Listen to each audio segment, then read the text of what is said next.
Pablo Torre is single-handedly resurrecting sports journalism, and all of us should be giving him a hand, man. What he is doing is groundbreaking, and it's a reminder of what journalism actually looks like. Stephen A. Smith is not a journalist. Skip Bayless, he used to be a journalist. He ain't a journalist anymore.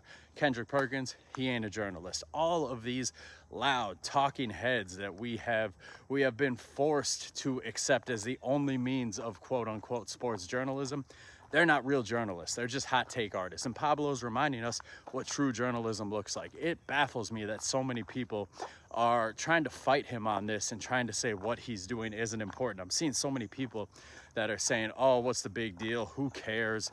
You should care. If you're an NBA fan, you absolutely should care about this story, because what the Clippers did, if all of these allegations are true, and every time that Mark Cuban tries to go against Pablo and say what he's saying isn't true, Pablo seems to uncover more dirt.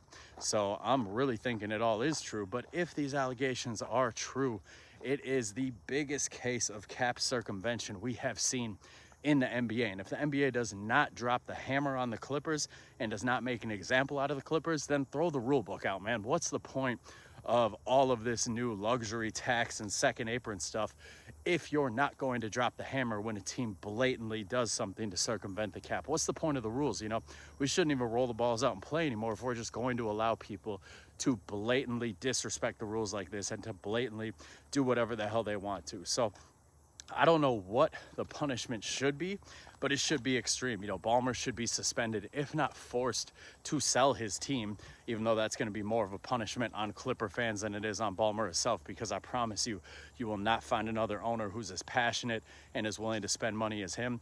You should rob the team of draft picks for sure, even though they don't have very many to give up. And Kawhi Leonard's deal should be voided, even though that would create a competitive advantage in the league, because Kawhi at this point would be forced to sign for a minimum with a contender, and that would shift the power and the balance in the league. So it's crazy. There was a report today that they're not going to hand out a punishment till after All-Star break. I don't know how you can do that. I don't think you can just sit on this story for 6 more months and give Pablo Torre more time to dig up more dirt. It seems like the NBA is just hoping this is going to go away, and every week we get more wrinkles that makes it look even worse than it did before. So shout out to Pablo Torre. This is what true journalism looks like: deep diving the topics and finding all the sources and making sure that you got your story right. So this guy, he's resurrecting sports journalism, guy. This is what we used to get in the days of Sports Illustrated, in the days of actual written pieces. We used to get guys doing deep dives and uncovering all the bullshit that goes around for sports, and I'm loving seeing somebody do it again.